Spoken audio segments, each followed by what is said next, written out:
दोस्तों, मैं मोहम्मद आदिल हुसैन बेनी जलालपुर से। आज हम लोग जानेंगे कि किस तरह मतदाता प्रपत्र को भरना है। उससे पहले हमारे पेज को फॉलो कर लीजिए, लाइक कर दीजिए और बेल आइकन की घंटी को दबा दीजिए।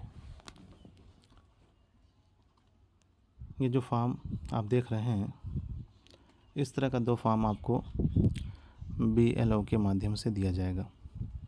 दोनों को भर लेना है और दोनों में साइन करके एक अपने पास रख लेना है और एक BLO को वापस कर देना। लेकिन भरना कैसे है, आइए उसे समझते हैं।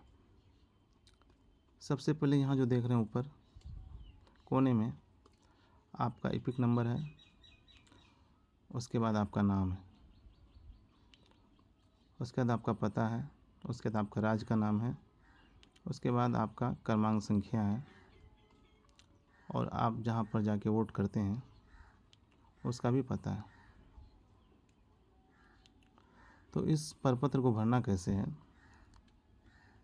देखिए कि यहाँ एक फ़ोटो पहले से प्रिंटेड है, उसके बगल में खाली जगह में एक पासपोर्ट साइज़ का फ़ोटो हमें चिपका देना है। उसके बाद यहाँ देखिए जन्म तिथि। जन्म तिथि में आप जब भरेंगे तो आपको जन्म प्रमाण पत्र से ही भरना है या आधार कार्ड से भरना है, आई कार्ड से नहीं भरना है। इसलिए नहीं भरना है कि 99% लोगों का आई कार्ड में नाम और डेट ऑफ बर्थ गलत प्रिंट हो जाता है। उसके बाद यहाँ आधार संख्या है, ऑप्शनल है, इसे आप भरें चाहे ना भरें। उसके बाद मोबाइल नंबर अपना दे देंगे। उसके बाद यहाँ आते हैं पिता के नाम पे। पिता के नाम पे वही नाम भरना है जो आवासीय में है या जन्म प्रमाण पत्र में है या आधार कार्ड में। आई कार्ड वाला नाम अक्सर लोगों का गलत होता है, इसलिए आई कार्ड वाले नाम पे ज़्यादा ध्यान न दें। आप आवासीय से या जन्म प्रमाण पत्र से ही नाम को भरें। कोशिश तो यह होनी चाहिए कि आवासीय, जन्म प्रमाण पत्र और आधार, जितने भी आपके दस्तावेज़ हैं, सब में नाम सेम होना चाहिए, अलग अलग नहीं होना चाहिए। जिस तरह से अगर मेरे वालिद साहब का नाम MD शमीम अख्तर है तो हर जगह शमीम अख्तर, MD शमीम अख्तर ही होना चाहिए। कहीं MOSD शमीम अख्तर या कहीं MD शमीम, ऐसा बिल्कुल नहीं होना चाहिए। और इस तरह है तो आप उस कागज़ को सुधार करवा लें। पिता के नाम पे आप आवासीय से भरें, जन्म प्रमाण पत्र से, आधार कार्ड से इस नाम को भरें और स्पेलिंग में कोई भी गलती नहीं होनी चाहिए। उसके बाद उनका एपिक नंबर यहाँ डाल देंगे अगर आपके पास होगा। डाल ही देंगे तो बेहतर होगा। उसके बाद माता का नाम है, इसमें भी स्पेलिंग में कोई गलती नहीं होनी चाहिए और उनका भी एपिक नंबर यहाँ पे डाल देंगे। उसके बाद आइए पत्नी के नाम पे, तो इनका भी यहाँ नाम लिख देना है और उनका एपिक नंबर यहाँ पे डाल देना।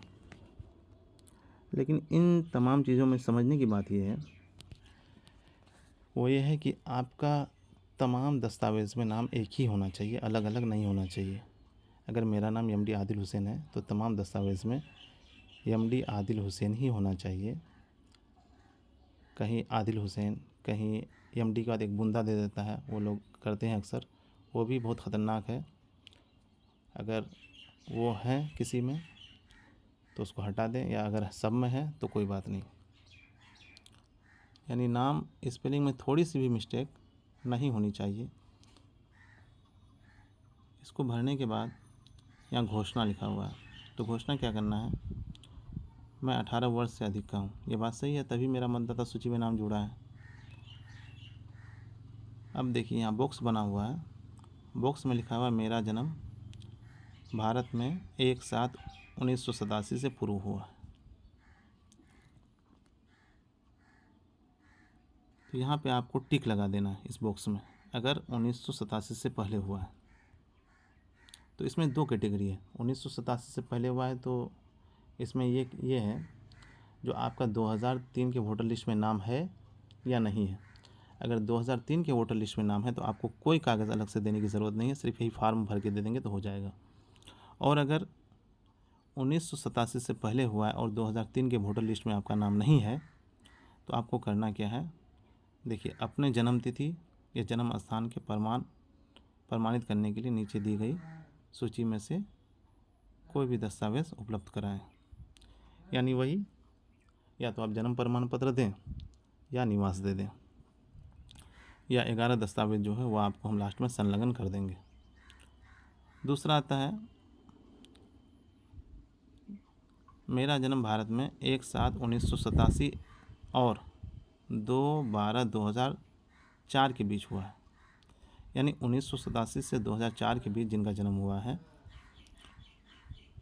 उनको क्या करना है, इस बॉक्स में टिक लगा देना है और उसे अपना कोई एक प्रमाण पत्र, चाहे बोर्ड का हो, मैट्रिक का है तो मैट्रिक का दे दीजिए, निवास है तो निवास दे दीजिए, जन्म प्रमाण पत्र है जन्म प्रमाण पत्र दे दीजिए, और अपने माता या पिता में से किसी एक का वही दस्तावेज़ 11 में से कोई एक आप दे देंगे। अब आइए इस बार, अगर 2004 के बाद आपका जन्म हुआ तो यहाँ टिक लगा देंगे और क्या करना है, अपने माता या पिता में से किसी का नहीं, दोनों का क्या है, एक एक प्रमाण पत्र आपको देना है और अपना भी देना है, यानी 3 कागज़ देना है जिनका जन्म 2004 के बाद हुआ है। तो ये चीज़ें आपको ध्यान में रखनी है। और लास्ट में आपको क्या करना है, दिनांक लिख देना है, स्थान लिख देना है, स्थान जहाँ आपका घर है वही लिख देना है। उसके बाद आपका यहाँ साइन होगा या अंगूठे का निशान होगा। ये बातें हो गई, लेकिन समझने की बात यह है कि ख़ास तौर पे बहुत सारे लोगों के आई कार्ड में बहुत सारी गलतियाँ हैं, तो आप उसको बाद में BLO के माध्यम से सुधार करवा लीजिएगा। और कोशिश होनी चाहिए कि जितने भी आपका डॉक्यूमेंट्स हैं सब में एक ही तरह का नाम हो, उसमें स्पेलिंग के कोई भी मिस्टेक किसी भी तरह का ना हो।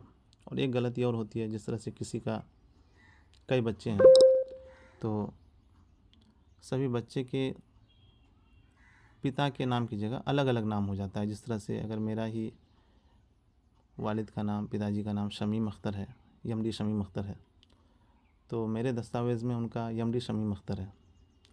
तो मेरे जो भाई हैं या बहनें, उनके भी दस्तावेज़ में पिता के नाम की जगह MD शमीम अख्तर होना चाहिए। लेकिन करते क्या है, बहुत सारे लोग शमीम अख्तर को लिख दिए, कोई अब सिर्फ MD शमीम लिख दिए। इस तरह से आपको आगे चल के दिक्कत होने वाली है। इसलिए जिन लोगों के भी नाम इस तरह की त्रुटि है वो लोग अभी से दूर करवा लें। आप देख ही रहे हैं कि मामला किस तरफ जा रहा है, ये खुलकर बोलने की ज़रूरत नहीं है। इसलिए अभी से आप लोग सतर्क रहें ताकि भविष्य में आपको किसी तरह की कोई दिक्कत ना हो। शुक्रिया वीडियो देखने के लिए।